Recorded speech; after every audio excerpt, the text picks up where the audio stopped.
नमस्कार, मैं अभिषेक आचार्य कोसी दर्पण के साथ आप सभी दर्शकों का स्वागत करता हूं। आज हमारे बीच सहयोगी के रूप में मौजूद हैं कृष्णा बिहारी बाबू। और आगामी बिहार विधानसभा चुनाव का बिगुल फूंक चुका है।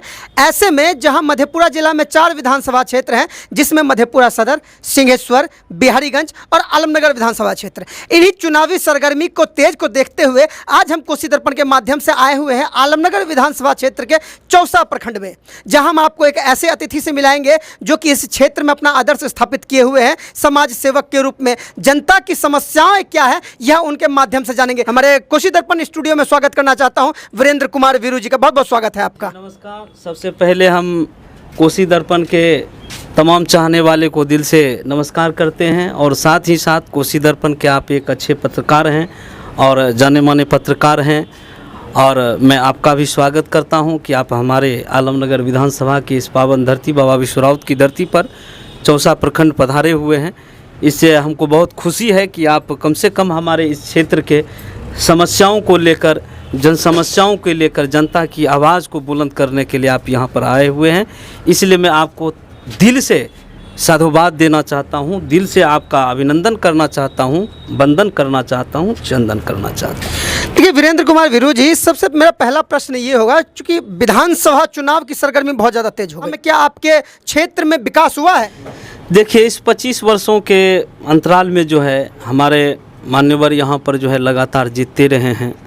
नरेंद्र बाबू यहाँ के विधायक हैं और जीतते रहे हैं और जीतने का एक और भी कारण है, विपक्ष के भी ओर से कोई ऐसा ठोस कैंडिडेट इस आलमनगर विधानसभा में नहीं दिया जा रहा है, जिसके कारण ये बराबर जीत रहे हैं। और दूसरा सवाल जहाँ तक रही कि इस विधानसभा में विकास की बात, यहाँ विकास है कहाँ? विकास किसको कहता है इस बात को हम लोगों को पता भी नहीं है। शायद अगर क्षेत्र में हर गली मोहल्ले जब अगर जाकर देखा जाए तो पता चलेगा कि इस क्षेत्र की क्या बदतर हाल है। पूर्व में आपको पता होगा कि इसी चौसा प्रखंड में एक बिंटोली ग्राम है, जहां पर पोलियो बहिष्कार किया गया, जहां पर वोट बहिष्कार किया गया और आप 25 साल से हैं इस सीट पर कायम हैं। लोग बड़ी विश्वास के साथ आपको यहाँ पर जिताते आ रही है और उस विश्वास को आप अगर नहीं बचा पा रहे हैं तो इससे बड़ा दुर्भाग्य क्या हो सकता है। अगर आप बरसात के समय चलिएगा, इसी बगल में चौसा मार्केट है, मार्केट में बड़ी ठोना पानी हो जाता है मार्केट में, और उतना कचरा है कि आप कहिएगा कि क्या भारत में स्वच्छ मिशन चला है, क्या स्वच्छता चली है। बहुत सारे NGO, CGO, फलना चिलना बहुत सारा चला है, लेकिन ऐसा कि यहाँ पर कोई स्वच्छता का कोई ध्यान नहीं है। विकास कुछ ऐसे गांव हैं जहाँ पर एम्बुलेंस अभी तक आज़ादी से लेकर, आज़ादी से बात करता हूँ मैं कि आज़ादी से मेरी उम्र इतनी हो गई है और मैं युवा अवस्था में लगभग उम्र जो है जो मैंने देखा है कि आज़ादी जो हमारे पूर्वज हैं, जो हमारे पिताजी हैं, उससे भी मैंने पूछा कि आज़ादी से लेकर अभी तक जो है इस गांव में रोड नहीं, एम्बुलेंस नहीं जाती है। 102 पर हम डायल करेंगे तो एम्बुलेंस जो है रास्ता से घूम जाती है। कहा कि उस गांव में एम्बुलेंस नहीं। 2 बार एम्बुलेंस हमारे गांव में पलट गई। ये आप ग्रामीण सड़कों की बात कह रहे हैं, लेकिन इस क्षेत्र में जो 2 मुख्य सड़कें हैं जो आपको मिथिला से अंग को जोड़ती है, यानी मधेपुरा सहरसा सुपौल को सीधे भागलपुर से जोड़ती है, यानी आपकी चौसा जो भटगामा तक जाती है सड़क, वह सड़क की स्थिति और NH 106 की स्थिति क्या है और क्या होना चाहिए था इस सरकार में, जो कि लगातार 15 सालों से है? काम चल रहा है, लेकिन काम जो है संतुष्टिपूर्ण नहीं चल रहा है। जो प्रगति होनी चाहिए, कई 5 वर्षों विगत 5 वर्ष से ऊपर से काम चल रहा है। जो जनता को कठिनाई हो रही है, ये आम नेता क्या जानेंगे जनता की तकलीफ को, और सब नेता क्या जानेंगे, क्योंकि नेता तो बराबर आते नहीं हैं, उड़न खटोला से आते हैं और गए। जनता को जाना पड़ता है जिला। ऐसा लगता है कि अगर मधेपुरा जाया जाए तो ऐसा लगता है कि हम लोग बाबा धाम जा रहे हैं। 2020 में भी बहुत भीषण बाढ़ आई, कई लोगों का घर उजड़ा, कईयों की ज़मीन टूटी, तो सरकार की तरफ से क्या सब सुविधाएं उन्हें मिली हैं? वो जनता के माध्यम से जनता को क्या सब सुविधा मिली, ये आप हमें अवश्य बताएं।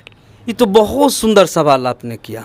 मैं आपका बहुत बड़ा एकदम आपको धन्यवाद देना चाहता हूँ कि हम लोग बिहार की कोसी यानी हम लोगों का जो है शोक नदी ही कोसी है बिहार का, और ख़ास करके बिहार का जो हम लोग जो इस साइड में पड़ते हैं, सीमांचल के इस साइड जो पड़ जाता है, मधेपुरा ज़िला, सुपौल में से कुछ पड़ जाते हैं, सहरसा में से कुछ पड़ जाते हैं, हम लोग ज़्यादा त्रस्त होते हैं इसमें से बाढ़ में।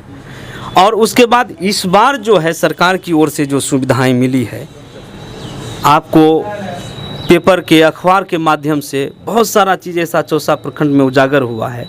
जो 5 साल 6 साल के जो बच्चे हैं, 5-6 साल के जो बच्चे हैं, उसके खाते में जो है 6,000 चला गया।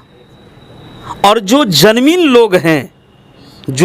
लोग हैं उस व्यक्ति के खाते में जो है पैसा नहीं गया, अभी भी नहीं गया। और चुनाव आ गया, आचार संहिता आ गया। अब जहाँ तक बात रही कि जो व्यक्ति धान लगाए, धान की फसलें बर्बाद हो गई, उस किसान को जो है उचित मुआवजा अभी तक कोई प्रावधान ही नहीं, कोई घोषणा नहीं किया गया। सिर्फ बाढ़ घोषित कर दिया गया, लेकिन जो वाजिब, एक वार्ड में सिर्फ 5 व्यक्ति तो नहीं रहते हैं। यहाँ पर 13 वार्ड हैं, यानी 13 पंचायत हैं चौसा प्रखंड में। 13 पंचायत हैं। 13 पंचायत में कुछ ऐसे यानी कहा जाए कि लगभग पंचायत जो है बाढ़ से प्रभावित है। फुलौद पूर्वी पश्चिमी लिया जाए, चौसा का जो है पश्चिमी भाग लिया जाए, पूर्वी भाग भी है, आंशिक रूप से लगभग प्रभावित है। चिरौड़ी है, मोरसंडा है, अजगैवा है, बहुत सारा ऐसा पंचायत है जो हम कहते हैं साल में जो है 6 महीना पानी में रहता है। लोग किस तरह से गुजारा करते हैं। इस बार तो कोरोना काल में जो है लोगों का तो जीना यहाँ का बहुत दुश्वार हो गया। अगर सरजमी पर वहाँ पर जांच किया जाए तो लोग सब्जी खरीदने में सक्षम हैं। और उसके बाद पशुपालक जो किसान हुआ करते थे, जो पशु का चारा इस बार पशु को खिलाने में जो है पशुपालक बिक गया। यानी अगर उसके पास में अगर 4 गायें थी तो 4 गाय में से 2 गाय चारा में चला गया। यानी एक देहाती में मुहावरा था, गाय बिक जाए चरवाही में, तो वही कहावत जो है यहाँ पर लागू हुआ इस क्षेत्र में। यानी 4 गाय हैं और 4 गाय में अगर पशु को जो है अगर चारा खिलाया जाए तो उस चारे में जो है 2 गाय बिक गई। ये निश्चित तौर पर ये बहुत बड़ा सवाल था और है और रहेगा, क्योंकि जब तक सरकार सशक्त नहीं होगी इस बाढ़ को लेकर। मेरा अंतिम प्रश्न आपसे ये होगा वीरू जी कि आप अगर इसी सरकार को चुनना चाहते हैं तो क्या अपेक्षा है, और अगर आप दूसरी सरकार को चुनना चाहते हैं तो उनसे क्या आशा है? देखिए, हमारी तो अगर आने वाली भी सरकार हो, जो भी सरकार हो, तो उससे हमारी यही अपेक्षा है, अपराध नियंत्रित होना चाहिए, किसानों की व्यवस्थाएं सुदृढ़ होनी चाहिए, किसानों के हर खेत में बिजली होनी चाहिए, किसानों की जो है फसल का जो है उचित दाम मिलना चाहिए, शिक्षा स्वास्थ्य की जो है सुंदर व्यवस्थाएं होनी चाहिए।